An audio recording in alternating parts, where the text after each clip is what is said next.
अस्सलाम वालेकुम नाजरीन, मैं जावेद आलम। स्वागत है आप तमाम दोस्तों का AIMIM न्यूज़ चैनल पर। बिहार उपचुनाव 2024, क्या आरजेडी, जेडी और बीजेपी का खेल खत्म? क्योंकि बैरिस्टर असदुद्दीन अवैसी साहब ने उतार दिया अपना धाकड़ उम्मीदवार। सभी पार्टी अब टेंशन में।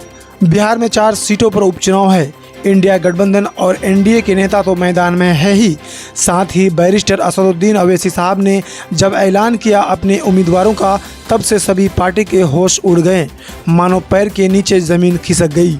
बिहार की तरारी, बेलागंज, इमामगंज और रामगढ़ सीट पर 13 नवंबर को उपचुनाव होना है। इसके साथ ही अगले साल 2025 के अंत में बिहार विधानसभा चुनाव होना है। ऐसे में 4 सीटों पर होने वाला ये उपचुनाव किसी बड़ी फिल्म के ट्रेलर के तौर पर देखा जा रहा है। जाहिर है, इस चुनाव मैदान में कई सियासी खिलाड़ियों की एंट्री ने मुकाबले को रोमांचक बना दिया है। इंडिया गठबंधन और एनडीए के नेता तो मैदान में है ही, साथ ही ऑल इंडिया मजलिस इत्तेहादुल मुस्लिमीन के सांसद बैरिस्टर असदुद्दीन अवैसी साहब ने अपने उम्मीदवार उतार चुकी है। सवाल उठ रहा है कि क्या ये पारंपरिक दलों का खेल ख़त्म कर देंगे बैरिस्टर असदुद्दीन अवैसी साहब? AIMIM के उम्मीदवारों का काफ़ी दबदबा है इस सीट पर, इसलिए माना जा रहा है कि AIMIM की जीत पक्की है और यहां से असदुद्दीन अवैसी साहब को बड़ी कामयाबी मिल सकती है। जिन 4 सीटों पर उपचुनाव हो रहे हैं, उनमें से 3 में से एक एनडीए की जीती हुई सीट है, इमामगंज। इस उपचुनाव में आरजेडी 3 सीट रामगढ़, बेलागंज और इमामगंज पर लड़ने जा रही है, जबकि एक सीट तरारी PCI-ML के पास है। दोनों गठबंधन की ओर से चुनावों की तैयारी शुरू है।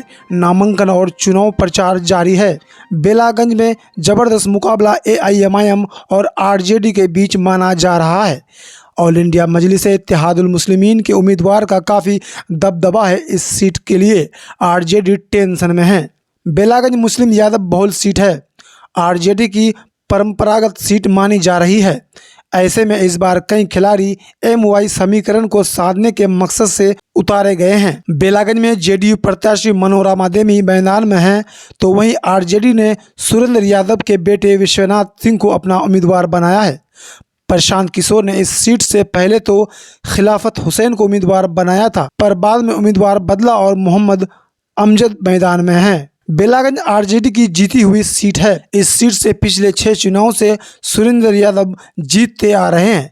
इस बार उनके लोकसभा जाने से उनके बेटे को आरजेडी ने टिकट दिया है। अब इस सीट से बैरिस्टर असदुद्दीन अवैसी साहब की पार्टी ऑल इंडिया मजलिस इत्तेहादुल मुस्लिमीन ने मोहम्मद जामिल अली को उम्मीदवार बनाया है।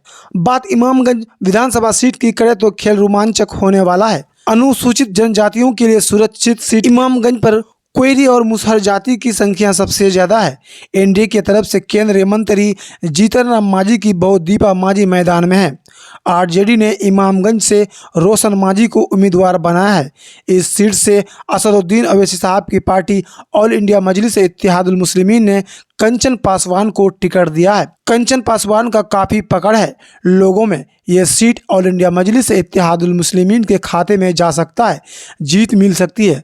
वहीं जनसुराज ने जितेंद्र पासवान को टिकट दिया है। इस सीट पर पहले जीतन राम मांझी का कब्जा था। ऐसे में मांझी की बहू अपने ससुर की विरासत बचाने में कामयाब होती है या नहीं, ये देखना दिलचस्प होगा।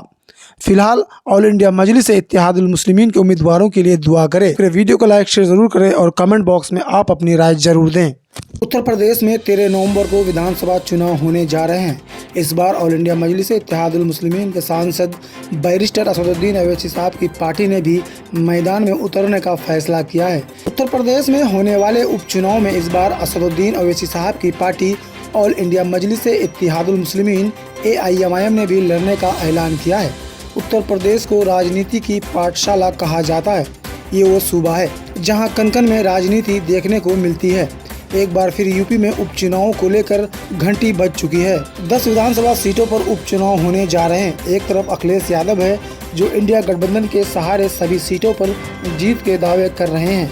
वहीं दूसरी ओर बीजेपी हिंदुत्व के मुद्दे पर PDA में सेंधमारी का प्लानिंग पर जुटी है। लेकिन अब इंडिया गठबंधन के वोट बैंक में सेंधमारी की तैयारी में कुछ दल जुट गए हैं। हाल में लोकसभा चुनाव में इंडिया गठबंधन यूपी में हिट रहा था, लेकिन इस बार नतीजे क्या होंगे ये देखने वाली बात होगी। अखिलेश यादव दावा कर रहे हैं कि PDA सबको साथ लेकर चलेगा।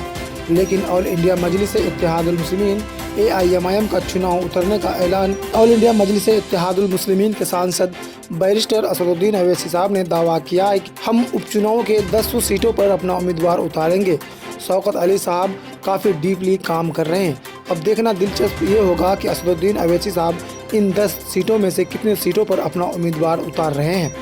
क्या महाराष्ट्र चुनाव में साथ होंगे असदुद्दीन अवैसी और उद्धव?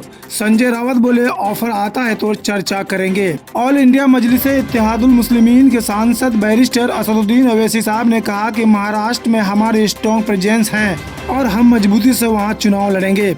महाविकास अघाड़ी से गठबंधन के सवाल पर असदुद्दीन अवैसी ने कहा कि इस संबंध में पार्टी के प्रदेश अध्यक्ष ने शरद पवार और नाना पटोले को पत्र भेजा था, जिसका कोई जवाब नहीं आया है। महाराष्ट्र चुनाव को लेकर सियासी दलों ने अपनी तैयारियां तेज कर दी है। ऑल इंडिया मजलिस इत्तेहादुल मुस्लिमीन AIMIM के प्रमुख असदुद्दीन अवैसी ने भी कहा कि उनकी पार्टी मजबूती से महाराष्ट्र का चुनाव लड़ेगी। असदुद्दीन अवैसी ने कहा कि चुनाव के संबंध में उन्होंने महायुति के नेताओं से बातचीत की थी, लेकिन कोई जवाब नहीं आया। ऑल इंडिया मजलिस इत्तेहादुल मुस्लिमीन के सांसद बैरिस्टर असदुद्दीन अवैसी साहब ने आगे कहा कि हमारी पार्टी महाराष्ट्र का चुनाव मजबूती से लड़ेगी और हम उम्मीद करते हैं कि जनता बीजेपी और शिंदे को फिर से सत्ता पर आसीन नहीं होने देगी। आगे असदुद्दीन अवैसी साहब ने कहा कि हमने महाराष्ट्र में महाविकास अघाड़ी को लेटर लिखा कि हमसे बात करे और बीजेपी और शिंदे को रोके, लेकिन उनका जवाब नहीं आया। अब महाविकास अघाड़ी को तय करना है कि अलायंस होगा या नहीं। ऑल इंडिया मजलिस इत्तेहादुल मुस्लिमीन के सांसद बैरिस्टर असदुद्दीन अवैसी साहब ने कहा, महाराष्ट्र में हमारे प्रदेश अध्यक्ष और पूर्व सांसद जनाब इम्तियाज जलील साहब ने कांग्रेस के नाना पटोले और NCP SP के नेता शरद पवार साहब को लेटर लिखा कि आइए बात करिए हमसे। लेटर लिखे 1 महीना हो गया है। हम भी नहीं चाहते हैं कि महाराष्ट्र में फडणवीस और शिंदे की सरकार बने। हमने तो अपनी कोशिश कर दी है, अब उनको तय करना है। बाकी हमारी वहां पर मजबूत राजनीतिक पहुंच है। 3-4 दिन पहले इम्तियाज जलील साहब ने मराठा आंदोलन के नेता जराएंगे पाटिल से भी मुलाकात की थी। हम तो कोशिश कर रहे हैं, हमारे पार्टी पर जो लोग सवाल उठाते हैं अब उनको जवाब देना है। हमको तो अपनी पार्टी के लिए लड़ना पड़ेगा। ऑल इंडिया मजलिस इत्तेहादुल मुस्लिमीन के सांसद बैरिस्टर असदुद्दीन अवैसी साहब ने कहा, हमारी पार्टी ने महाराष्ट्र में 5 कैंडिडेट का ऐलान कर दिया है और भी उम्मीदवारों से इम्तियाज जलील और अकबरुद्दीन अवैसी साहब और जितने बड़े नेता हमारे पार्टी के हैं उनसे बात चल रही है। हम महाराष्ट्र का चुनाव भी लड़ेंगे और वहाँ 2 विधायक है। हमारी कोशिश होगी कि हम अपने विधायकों की संख्या को और बढ़ाएं। वहीं ऑल इंडिया मजलिस इत्तेहादुल मुस्लिमीन के सांसद बैरिस्टर असदुद्दीन अवैसी साहब के ऑफर पर शिवसेना UBT के सांसद संजय रावत ने भी प्रतिक्रिया दी है। जब संजय रावत से पूछा गया कि क्या महाराष्ट्र में बीजेपी को रोकने के लिए महाविकास अघाड़ी असदुद्दीन अवैसी की पार्टी से हाथ मिलाएगी, तो इसके जवाब में संजय रावत ने कहा कि अगर पार्टी में कोई प्रस्ताव आया होगा तो उस पर चर्चा होगी। दोस्तों, ताज़ा तरीन खबरों के लिए AIMIM न्यूज़ चैनल को सब्सक्राइब करें, वीडियो को लाइक शेयर ज़रूर करें, कमेंट बॉक्स में आप अपनी राय ज़रूर दें।